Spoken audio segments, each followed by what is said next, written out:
안녕하세요. DDR부동산연구원의 서영창입니다.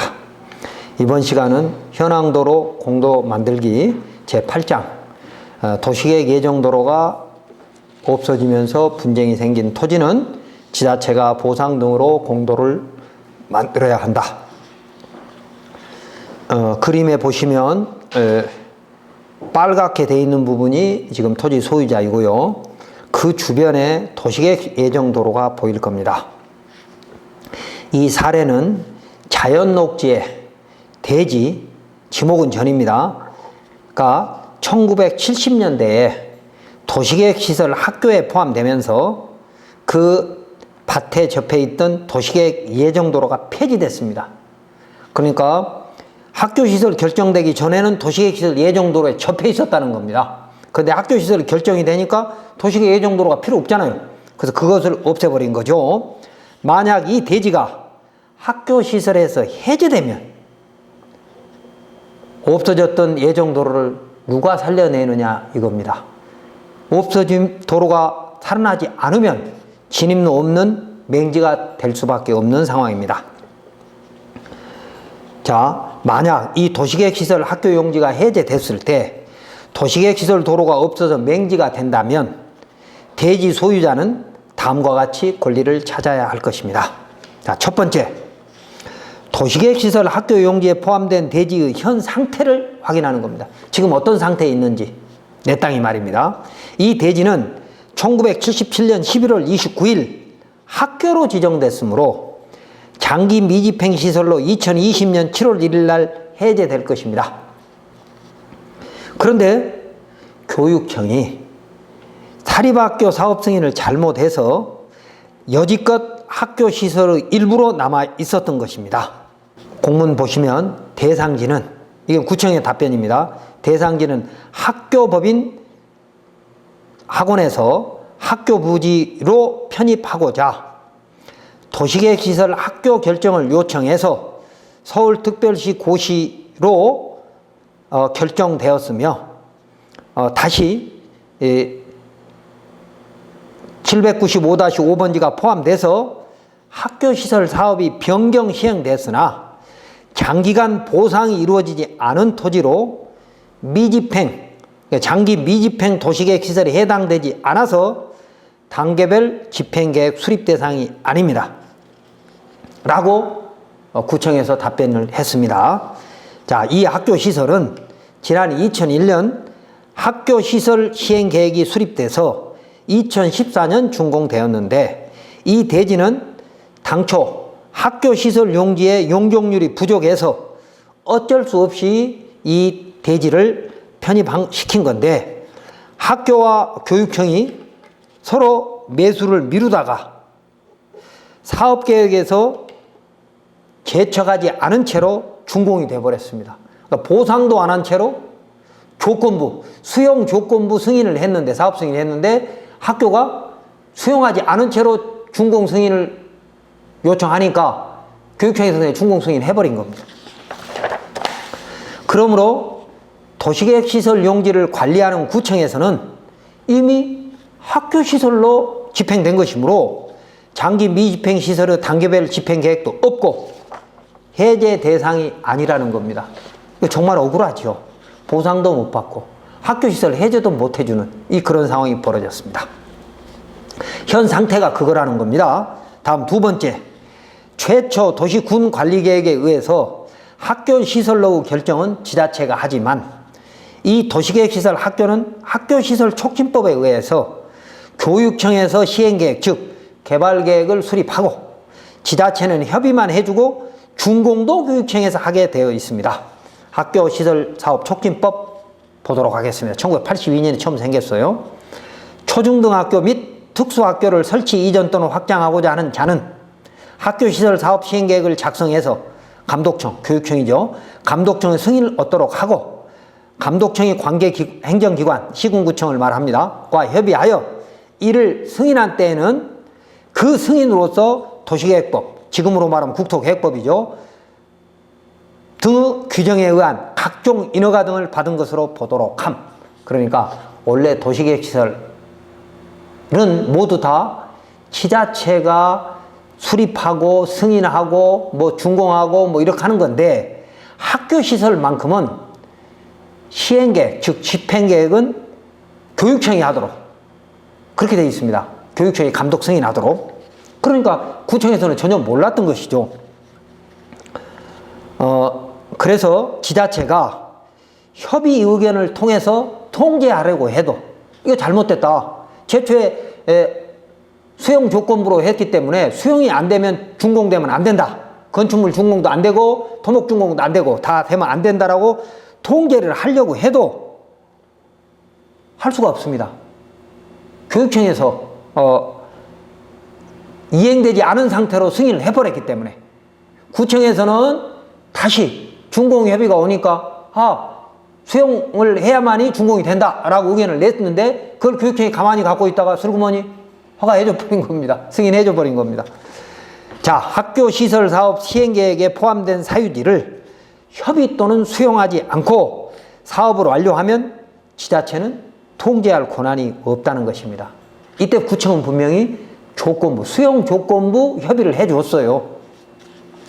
그런데 21세기가 되면서 교육청이 사학재단을 통제할 권한도 대폭 축소되도록 인허가 법률이 개정돼서 그동안 잘못된 행정처분을 지금 교육청은 시정할 수 없다고 하고 있습니다. 참 걱정이죠. 그러면 이 토지 소유자는 어떻게 해야 됩니까?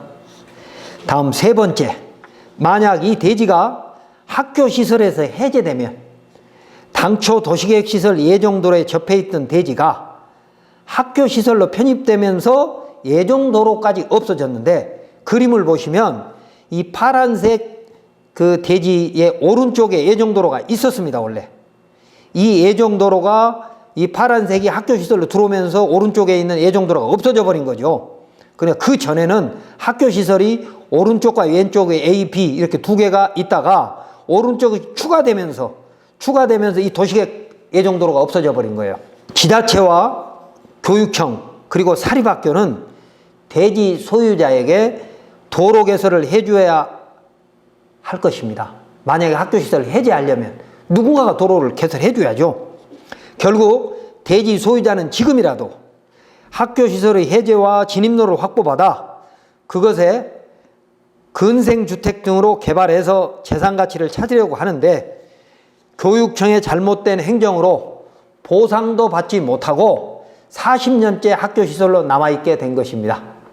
그래서 도시군 관리계획을 책임지고 있는 구청에 항의하였으나 학교시설 사업 촉진법에 의해서 지자체 권한 바뀌라면서 교육청과 사학재단의 책임을 떠밀고 있고, 사학재단도 지난 20여 년 동안 잘못된 행정계획 및 준공에 대해서 책임이 없다고.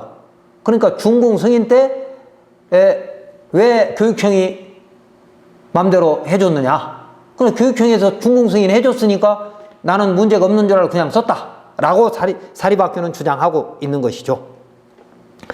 다음 네 번째, 교육청 및 사학재단은 이 대지를 보상할 금전적 여력이 없으면 이 대지를 학교시설에서 재척하기 위한 변경계획을 수립할 수밖에 없는데, 그러니까 지금은 학교시설에 필요 없는 땅이지만 행정계획상으로는 학교시설에 포함돼서 준공이 됐다 이겁니다. 자, 그러면 그걸 재척을 하려면 교육청이 지자체하고 협의를 해야 되는데 지자체가 쉽게 동의할 리가 없죠. 왜냐? 학교시설에 빼버리면 지자체 업무가 되거든요. 자, 그러면 지자체가 학교시설 해제를 동의를 해서 이 대지가 학교시설에서 벗어나면 그 대지 소유자는 지자체에게 원래 있었던 도시계획 예정도로를 확보해달라고 요구할 수 있기 때문에, 예정도로가 있다 없어졌지 않느냐라고 할 수 있기 때문에 교육청과 지자체가 상당한 기간 서로 떠미는 상황이 벌어질 것입니다.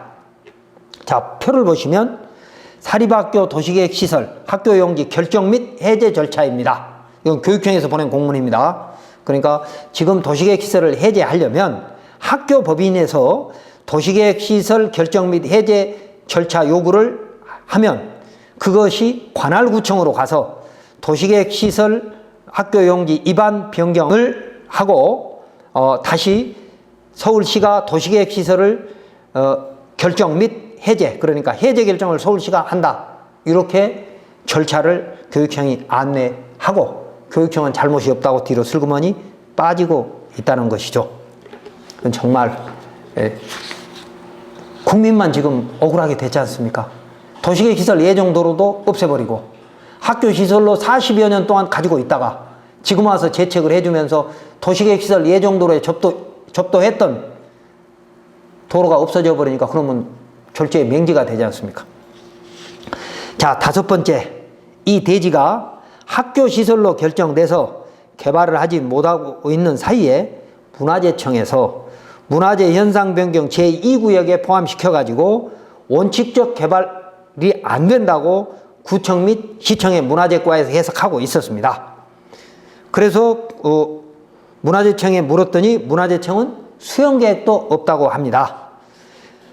이렇게 단독주택조차도 짓지 못하게 사유재산권의 본질적 제한은 헌법 37조 2항의 위헌이라고 문화재청에 항의했더니 문화재청은 구청의 해석과 달리 4층 이하의 건축물은 문화재 현상 변경 허가 없이 신축 가능하다는 회신을 받아서 그나마 다행입니다. 공문 읽어보겠습니다.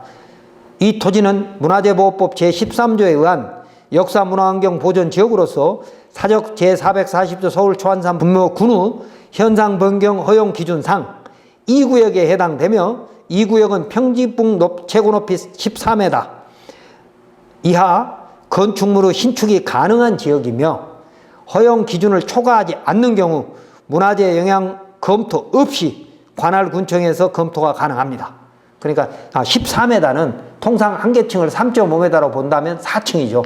4층 이하의 건축물을 지을 때는 그냥 구청 건축가에서 그냥 결정해도 된다는 얘기입니다.